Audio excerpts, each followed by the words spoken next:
सीताराम चरित अति पावन, मधुर सरस अरु अति मन भावन।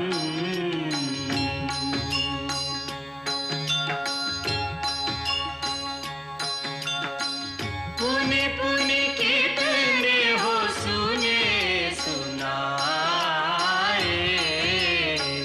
पिय की प्यास बुझत न बुझाए।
संग्राम की तैयारियां संग्राम की।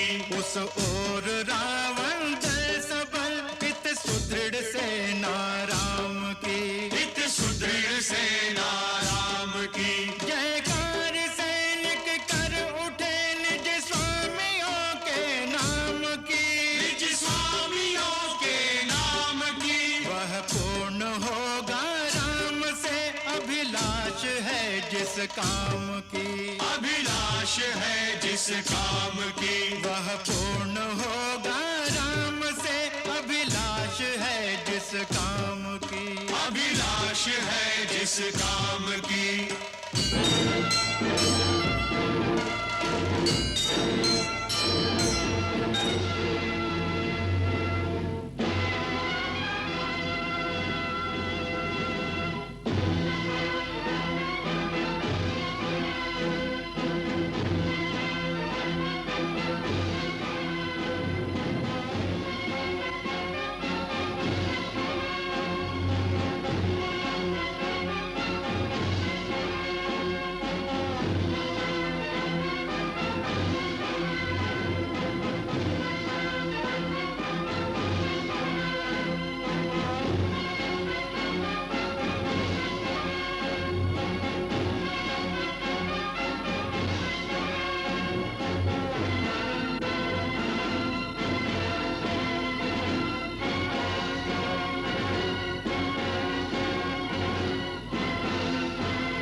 प्रभु, सेना की अलग अलग टुकड़ियां अपने अपने निश्चित स्थानों पर स्थित हो चुकी हैं।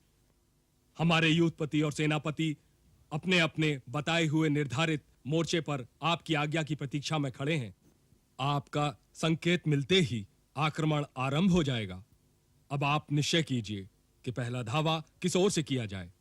महाराज सुग्रीव, हमारे मन में एक विचार है। आक्रमण करने से पहले रावण को एक अंतिम अवसर दिया जाए। इसके पहले कि हमारे वीर योद्धा इस सुंदर नगरी का विध्वंस कर डालें, यदि रावण सीता को सम्मान सहित लौटाकर हमारी शरण में आ जाए तो हम उसे क्षमा कर देंगे। क्षमा कर देंगे भैया? उस पापी को जिसने जगदंबा जैसी पुनीत सीता माता का हरण किया, देवों को हानि पहुंचाई और हमारे पिता तुल्य महात्मा जटायु का निर्दयता से वध कर दिया? लक्ष्मण, नहीं भैया, जिसने मेरे देवतुल्य भैया के हृदय को दुख पहुंचाया है उसे मैं क्षमा करने की अनुमति नहीं देता। लक्ष्मण, शास्त्र कहता है कि सामर्थ्यवान को क्षमा का गुण नहीं त्यागना चाहिए। दया ही वीर की शोभा होती है। देवगुरु बृहस्पति ने राजनीति की शिक्षा देते हुए कहा है, निजी क्रोध की अभिव्यक्ति के लिए किसी एक व्यक्ति को पाप का दंड देते हुए यदि उसकी प्रजा और निर्दोष प्राणियों का सर्वनाश होने की संभावना हो तो वीर पुरुष निज रोष का शमन करके क्षमा के गुण को अपनाए और शत्रु को अपने पाप के प्रायश्चित करने का अवसर दे। यही राजधर्म है, यही राजनीति है। प्रभु, यह मंत्रणा राजोचित भी है और धर्मोचित भी। अब प्रश्न यह है कि अपना दूत बनाकर किसे भेजा जाए, क्योंकि दूत ऐसा होना चाहिए जो परम बुद्धिमान हो, परम वीर भी हो, क्योंकि ऐसा शत्रु किसी समय छल भी कर सकता है। भैया, फिर तो हमें हनुमान को भेजना चाहिए। नहीं। क्यों? शत्रु यही सोचेगा कि सारी वानर सेना में एक ही वीर योद्धा है जिसे बार बार भेज रहे हैं। प्रभु, मेरे मत से युवराज अंगद को इस कार्य के लिए भेजा जाए। मैं इस विचार से सहमत हूं। अंगद परम वीर है और धैर्यवान है। वार्तालाप की चतुराई अच्छी प्रकार जानता है, इसलिए वो एक आदर्श दूत सिद्ध होगा। अंगद, तुम युवराज हो, तुम्हें यह काज स्वीकार है? प्रभु, इतने विद्वान ज्ञानवानों के होते हुए भी मुझे इस योग्य समझा, मेरा धन्य भाग्य। आपने मेरा गौरव बढ़ा दिया कृपा निधान। दूत का बड़ा दायित्व होता है अंगद। शत्रु को भरी सभा में अपने स्वामी का संदेश सुनाना और अपनी बात से सहमत कराना, अपने स्वामी की शक्ति का इस प्रकार बखान करना कि अपने स्वामी का सम्मान भी बना रहे और सामने सुनने वाले को अपना निरादर भी ना लगे। आत्मसंयम दूत का सबसे बड़ा गुण है अंगद। प्रभु, जिसके सर पर आप वरधस रख दें, वो बुद्धि, विवेक, गुण और ज्ञान की खान बन जाता है कृपा निधान। तुम क्या उद्देश्य लेकर जा रहे हो, इसे भली भांति समझ लो। रावण सम्मान के साथ सीता को वापस पहुंचा दे, रक्तपात और संघार की स्थिति न आने पाए, यही उद्देश्य है हमारा। तुम हमारी ओर से शांति दूत बनकर जा रहे हो वाली कुमार। शांति संदेशा राम का ले जाओ युवराज, एक अवसर दो शत्रु को, वीरोचित यह काज, वीरोचित यह काज। मुझे आशीर्वाद दीजिए रघुनाथ, मैं सफल होकर आपके चरणों में लौटूं। दूत का एक और भी कर्तव्य होता है वाली कुमार। शत्रु के सामने अपने दल की शक्ति और अपनी सेना के बलाबल का वर्णन इस चतुराई से करे कि शत्रु अंदर ही अंदर दहल जाए। जिस विश्वास के साथ आप ये भार मुझे सौंप रहे हैं उसे पूरी तरह से निभा सकूं, मुझे आशीर्वाद दीजिए प्रभु। जाओ, विजयी भव। मुझे आज्ञा दीजिए महाराज। सफल होकर लौटो। यशस्वी भव।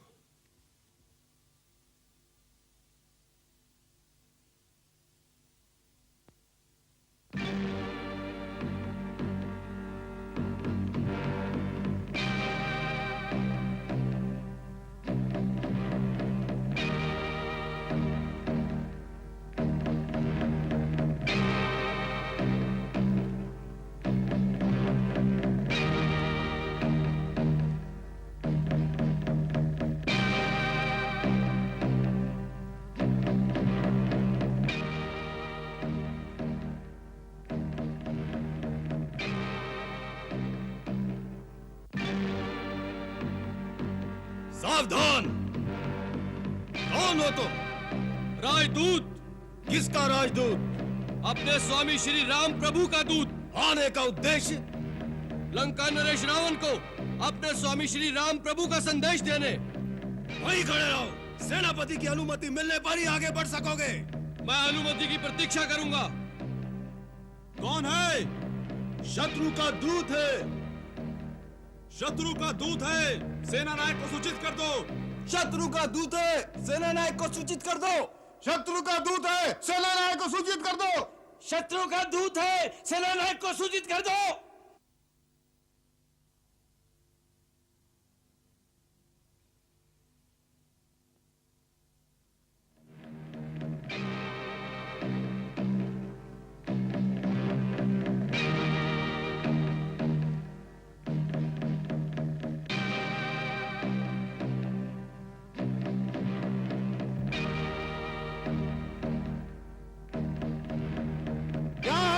सेना नायक जी, शत्रु का दूत है, अंदर आने की आज्ञा चाहता है। आने दो, परंतु उससे कहो कि अपनी सेना को पीछे लौटा दे, तत्पश्चात द्वार खोले जाएंगे। अपने सैन्य बल से कहो कि पीछे हट जाएं, फिर नगर का द्वार खुलेगा। सब पीछे हट जाएं।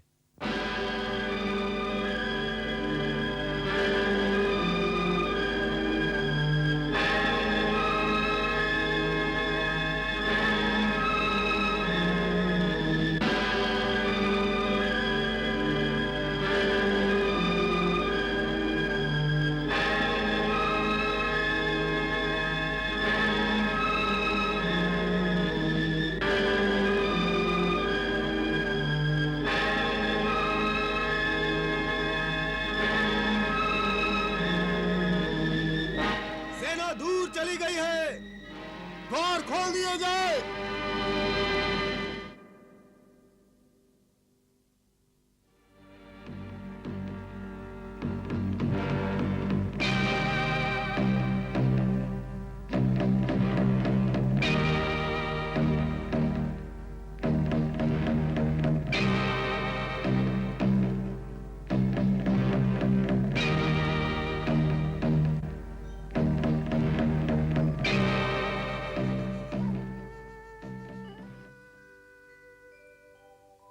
शांति दूत ने राम का लेकर शांति संदेश, असत अधर्म अनीति के गढ़ में किया प्रवेश, गढ़ में किया प्रवेश। तुम महाराज से मिलना चाहते हो? हाँ। दूत को शस्त्र की आवश्यकता नहीं होती, अपनी गदा यहीं रख दो।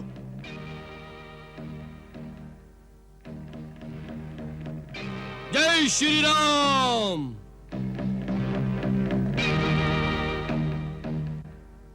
ये तो राजकुमार अंगद की गदा है, इसका क्या संकेत है? उन्होंने दूत से अपने शस्त्र छोड़ने के लिए कहा होगा, इसलिए राजकुमार ने अपनी गदा उन्हें न देकर अपनी सेना के पास भेज दी।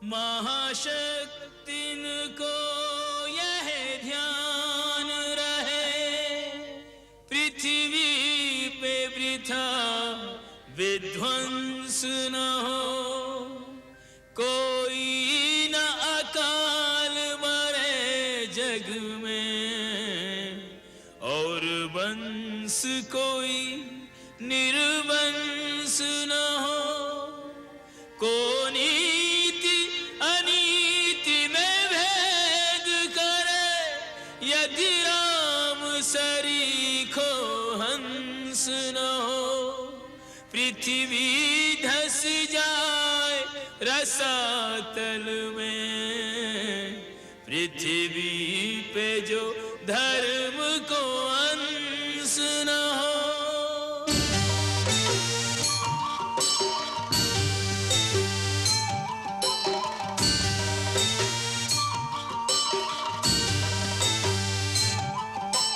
राक्षसों के दल बीच अंगद चला है, ऐसे निर्भय सिंह जैसे हाथियों के दल में,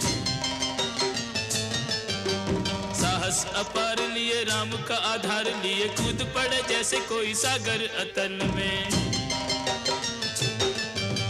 रोके न किसी के रोके बढ़ता ही चला जाए, सूर्य का प्रकाश जैसे घने जंगल में, राम जी की सेना में है बड़े बड़े योद्धा पर, अंगद सा एक न विवेक बुद्धि बल में, राम जी की सेना में है बड़े बड़े योद्धा पर, अंगद सा एक न विवेक बुद्धि बल में।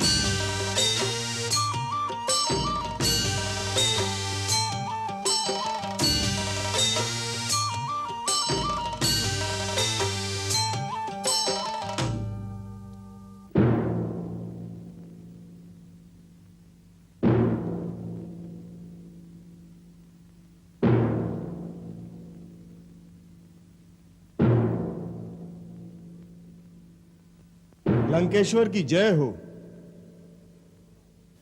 क्या है? महाराज, शत्रु का एक दूत आया है। उसका कहना है कि वो एक ऐसा प्रस्ताव लाया है जिससे युद्ध करने की आवश्यकता नहीं पड़ेगी और लंका में शांति बनी रहेगी। शांति का प्रस्ताव लाया है?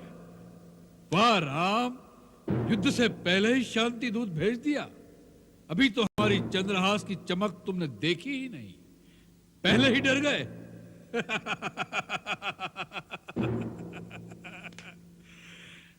भेजो उस दूत को। जो आज्ञा महाराज।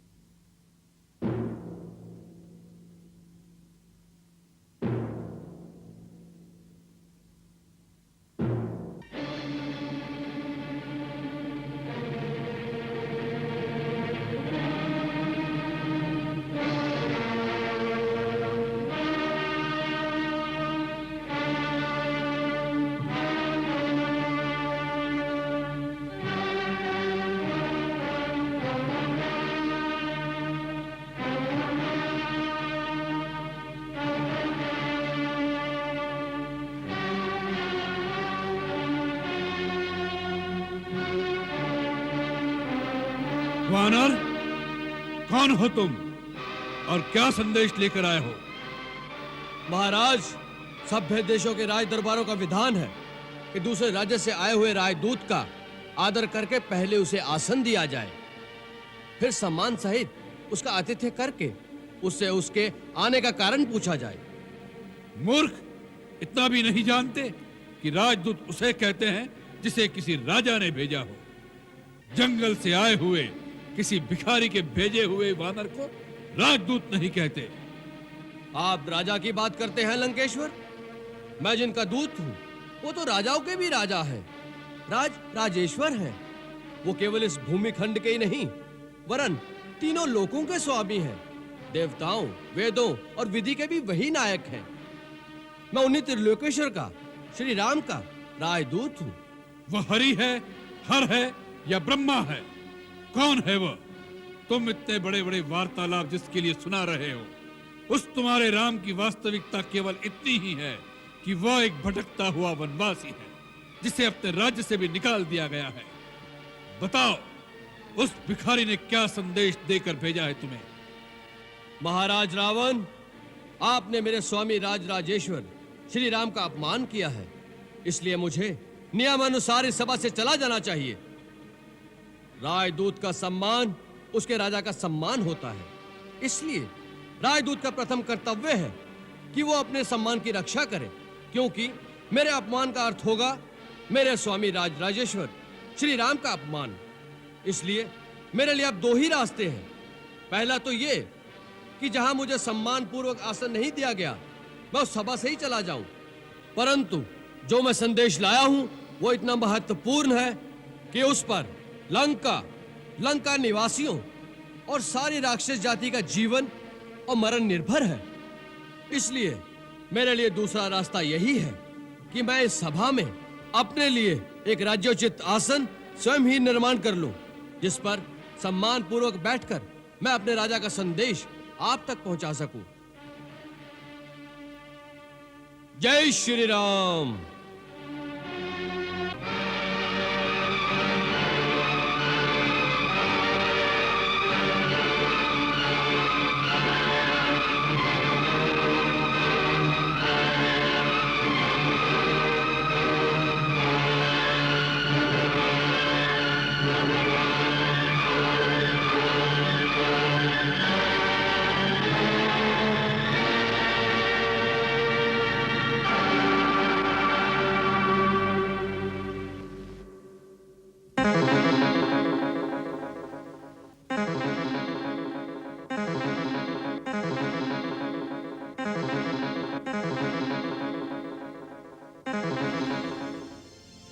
अंगद ने कहीं देखो नहीं ऐसा, राजा असभ्य अनीति को शासन,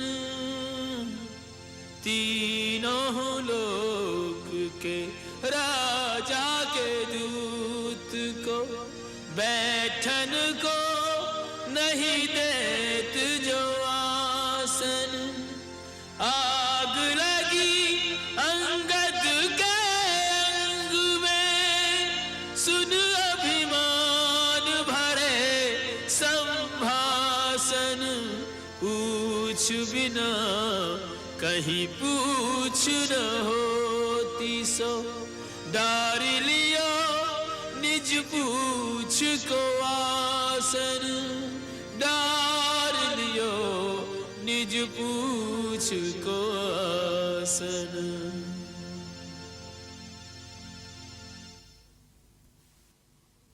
हे दशग्रीव, अब मेरे आने का कारण सुनो।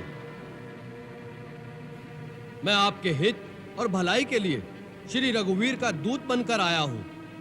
महाराज, मेरे पिता से आपकी मित्रता थी, इसलिए भी मैं आपको भली सम्मति देने आया हूं। आपका उत्तम कुल है, आप पुलस्त्य ऋषि के पौत्र हैं। आपने शिव जी और ब्रह्मा जी की पूजा करके उनसे बहुत से वर पाए हैं और आपने सब काम सिद्ध किए हैं।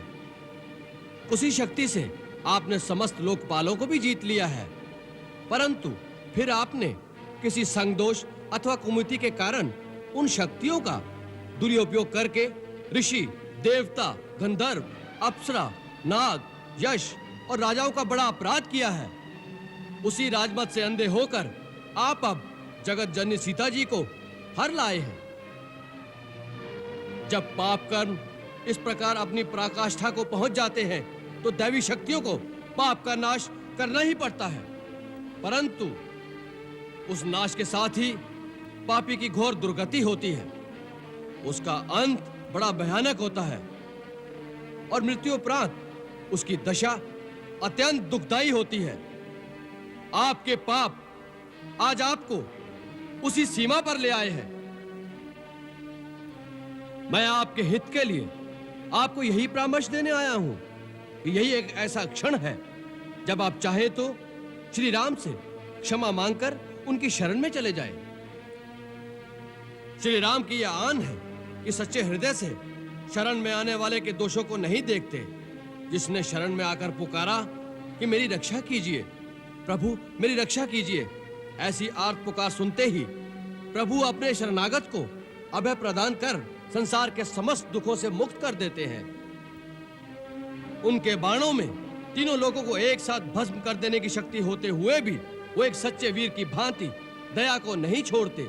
इसलिए आप मेरी मानिए, इसी समय गले में कुल्हाड़ी डालकर और दांतों में तिनका दबाकर अपने समस्त कुटुंबियों के साथ श्री राम की शरण में जाकर माता जानकी को बड़े आदर के साथ उनके पति को लौटा दें।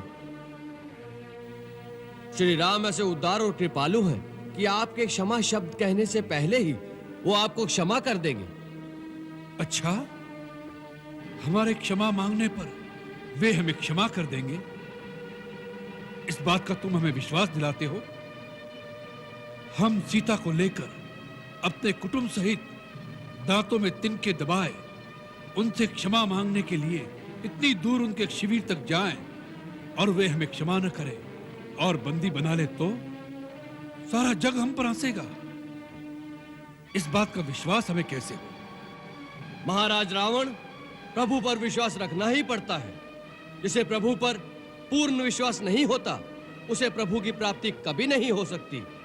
आपको आश्वस्त करने के लिए मैं इतना बता दूं कि जब वानर सेना ने सुसज्जित होकर लंका को चारों ओर से घेर लिया और सब लंका पर धावा बोलने के लिए श्री राम प्रभु की आज्ञा की प्रतीक्षा कर रहे थे, तो उस समय उन करुणा के सागर ने मुझे बुलाकर स्वयं कहा कि जाओ, रावण से जाकर कहो कि मैं युद्ध की ज्वाला में लंका की निर्दोष प्रजा की आहुति नहीं देना चाहता।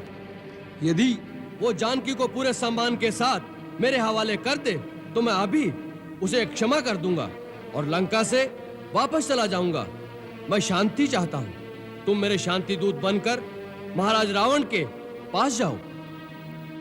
यह बात राम ने स्वयं कही? तुम मुझे मेरी सीता दे दो, मैं वापस चला जाऊंगा। मैं युद्ध नहीं करूंगा, मुझे शांति चाहिए। जी महाराज, उन्होंने स्वयं कहा था। यही बात तो हम तुम्हारे मुंह से सुनना चाहते थे। यही बात राम ने कही कि मैं युद्ध नहीं करूंगा, मुझे शांति चाहिए। मूर्ख, इस बात में तुझे राम की करुणा दिखाई दी, उसका भय दिखाई नहीं दिया कि रण क्षेत्र में रावण के सामने आने के विचार से ही उस धनुर्धारी के हाथ पांव कांपने लगे। जिसकी प्रिय पत्नी को कोई हर के ले गया हो, उस शत्रु के लिए इतने महीनों से उसके रक्त में प्रतिशोध की कोई ज्वाला नहीं भड़की, तो फिर वो क्षत्रिय का रक्त नहीं होगा। वो तेरा परमवीर जो भिखारियों की भांति हमसे सीता की भीख मांग रहा है, उससे जाकर कह दो कि सीता कोई भिक्षा में देने वाली वस्तु नहीं है। ऐसे अनमोल रत्न को तो अपने बाहुबल से जीतना पड़ता है। माता सीता को उन्होंने अपने बाहुबल से ही जीता था। महाराज, शायद आप भूल गए कि वो शिव धनुष जिसे श्री राम प्रभु ने तिनके की भांति उठाकर तोड़ दिया था, उसी धनुष पर अपने बाहुबल की परीक्षा करने कभी आप भी गए थे और सुना है वो आपसे उठाया भी नहीं गया था। प्रतिशोध वीरता की निशानी नहीं होता और कायर में शत्रु को क्षमा करने का साहस नहीं होता। इन दंत कथाओं में क्या रखा है मूर्ख वानर? तुमने कहा था तुम्हारे पिता हमारे मित्र थे, परंतु अपने कुल का परिचय नहीं दिया तुमने। महाराज, देवराज इंद्र के पुत्र महाराज बाली का मैं पुत्र हूं। मेरा नाम अंगद है। मैंने ऐसी भी एक दंत कथा सुनी है कि मेरे पिता महाराज बाली ने एक बार रावण नाम के किसी प्राणी को अपनी पूंछ में बांधकर कई पर्वतों पर घूमते रहे थे। यह वही बाली है जिन्होंने अमृत मंथन के समय समुद्र को मथने में सहायता की थी। तुम वानरराज वाली के पुत्र हो। उनकी हमारी तो मित्रता की संधि थी। हमें यह देखकर अत्यंत दुख हो रहा है कि ऐसे महाबली के पुत्र होकर एक तुच्छ नर के तुम दूत बनकर इतनी प्रसन्नता दिखा रहे हो। जो तुम्हारे पिता का हत्यारा है, उसके पीछे सेवकों की भांति हाथ जोड़कर चल रहे हो। तुमने अपने वंश को लज्जित कर दिया है अंगद। हो सकता है कि बाली के मरने के बाद सुग्रीव के डर से किसी ने बेचारे अंगद का साथ न दिया हो और ये निस्सहाय अवस्था में अपने काका और पितृहंता की सेवकाई करने पर विवश हो गया हो। यदि यही बात है तो हमारे होते हुए तुम अपने आप को निस्सहाय मत समझो। अंगद, तुम हमारे पुत्र समान हो। हम तुम्हें तुम्हारा राज्य वापस दिलाएंगे। तुम्हारे पिता की गद्दी पर तुम्हारा ही अधिकार है। तुम अपने आप को विवश मत समझो। अपने हृदय में प्रतिशोध की ज्वाला को बुझने मत दो। तुम राम के विश्वसनीय हो। उसका लाभ उठाकर अकेले में चुपचाप उसका वध करके अपने पिता की हत्या का बदला ले लो। यही एक वीर पुत्र का कर्तव्य है।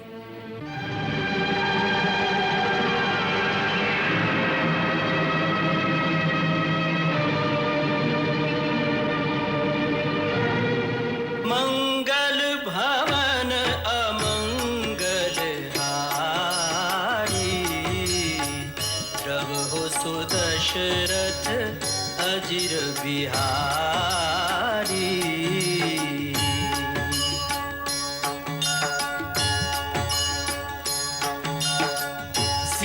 सीताराम चरित अति पावन, मधुर सरस अरु अति मन भावन।